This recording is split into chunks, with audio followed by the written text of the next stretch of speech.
है आपका हमारे चैनल में नेताजी।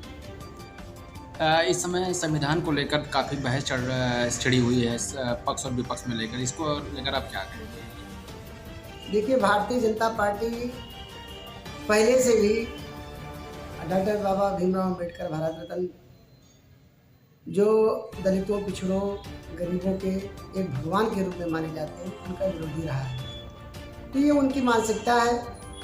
आप ये देख लीजिए कि जब सन 1925 में आरएसएस का गठन हुआ था, सन 1925 में, और उसके जो संघ के संस्थापक थे डॉक्टर हेडगेवार जी ने, जब डॉक्टर बाबा भीमराव अम्बेडकर जी ने संविधान लिखा था और उसको जब 26 नवंबर सन 1949 में उसको अंगीकार किया गया था, तो सर्वप्रथम जो संविधान को चलाने वाले व्यक्ति यही लोग थे।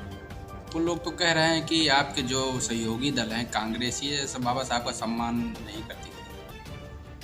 नहीं, बाबा साहब का अगर सम्मान हमारे पिछली सरकारों ने ना किया होता तो उनको लॉ मिनिस्टर नहीं बनाया होता। आखिर जो लॉ मिनिस्टर बने थे वो कांग्रेस की सरकार में पंडित जवाहरलाल नेहरू जी के प्रधानमंत्री काल में ही बने थे।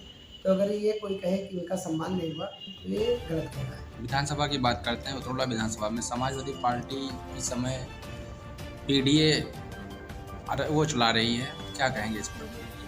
हमारे नेता आदरणीय अखिलेश यादव जी ने जो दिशा निर्देश दिया है कि हम लोग गांव-गांव में जाएं, प्रत्येक गांव में जाएं, अपने पीडीए को संगठित करें और डॉक्टर भीमराव अम्बेडकर जी के बारे में उनको बताएं, जागरूक करें।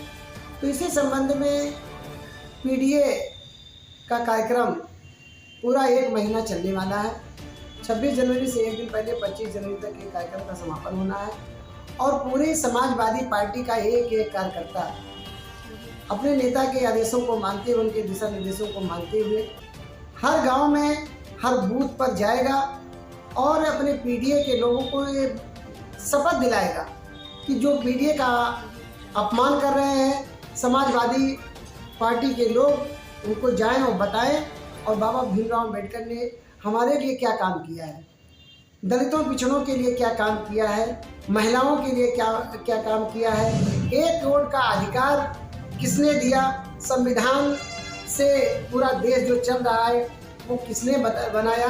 कोई एक घर का कानून नहीं बना पाता है, एक घर को संभाल नहीं पाता है। और अपने बाबा साहब डॉक्टर भीमराव अम्बेडकर ऐसे थे कि पूरे भारत देश के लिए कानून बनाए और सर्वसम्मत से हम सभी लोग उसको मान रहे हैं। तो पीडीए को एकजुट करने के लिए ये कार्यक्रम हमारा 1 महीने चलने वाला है। आप ही की पार्टी की उत्तरोला विधानसभा में काफ़ी चर्चा हो रही है, पूर्व विधायक जी का उसमें नाम आ रहा है विकास को लेकर, कि जिस तरीके से रोड बनवाने का काम किए थे।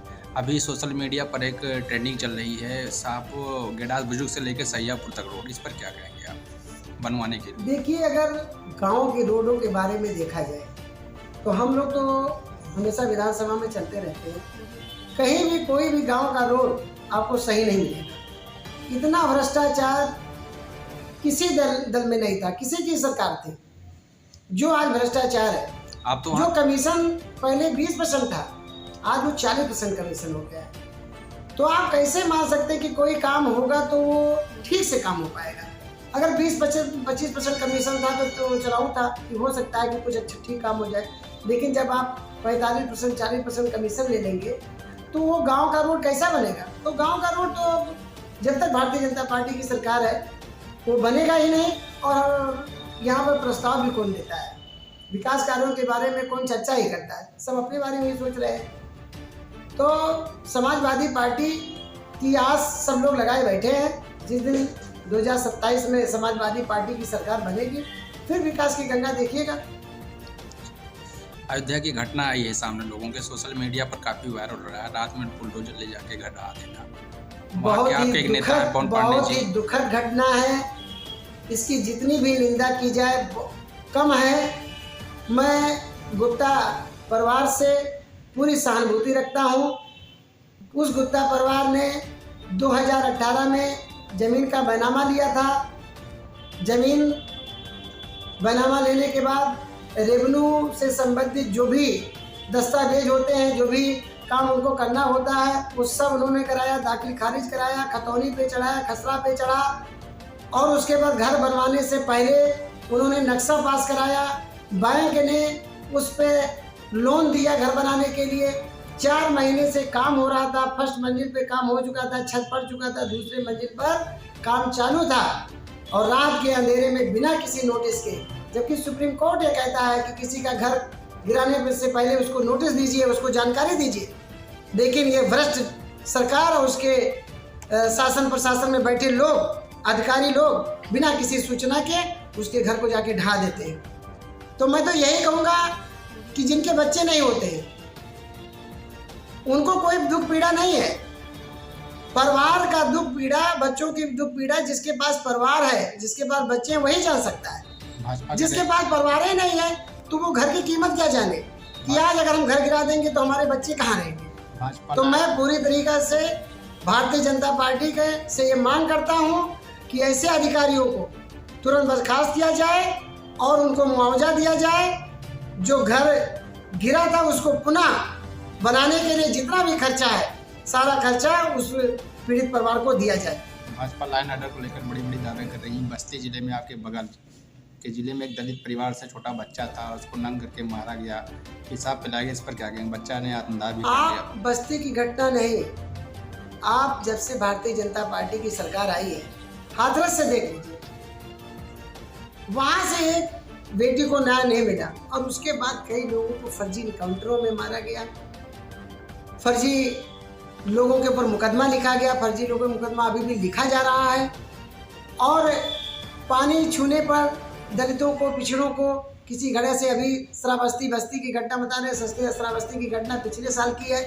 एक बच्चा दलित परिवार का था, सिर्फ घड़े से पानी निकाल कर पी लिया था, कितना मारा गया था उसको, हुआ कोई कार्रवाई? तो ये तो भारतीय जनता पार्टी की सरकार है। मध्य प्रदेश में तो दलित के ऊपर, पिछड़ों के ऊपर पेशाब कर दिया गया था। तो ये तो सब इसमें चलता ही रहेगा भैया, जब तक ये सरकार रहेगी भारतीय जनता पार्टी की सरकार, उसमें दलितों, पिछड़ों की कोई सम्मान और मान सम्मान नहीं रहेगा। जिस तरीके से विधानसभा में आप पिछड़ा वर्ग सम्मेलन या मेहनत कर रहे हैं और कोई नेता दिखाई नहीं दे रहा है इसमें, देखिए, आप काफी मेहनत कर रहे हैं। समाजवादी पार्टी के जो भी नेता हैं, समाजवादी पार्टी में एक अपने तरफ से काम करने की जरूरत होती है। कोई यहाँ पे तनख्वाह तो मिलने वाला नहीं है। तो जो समाज के बीच में रहेगा उसी का मान सम्मान होगा, और आने वाले चुनाव में भी जनता उसी को चाहेगी कि जो हमारे बीच में रहता है उसी को हम लेके आवे।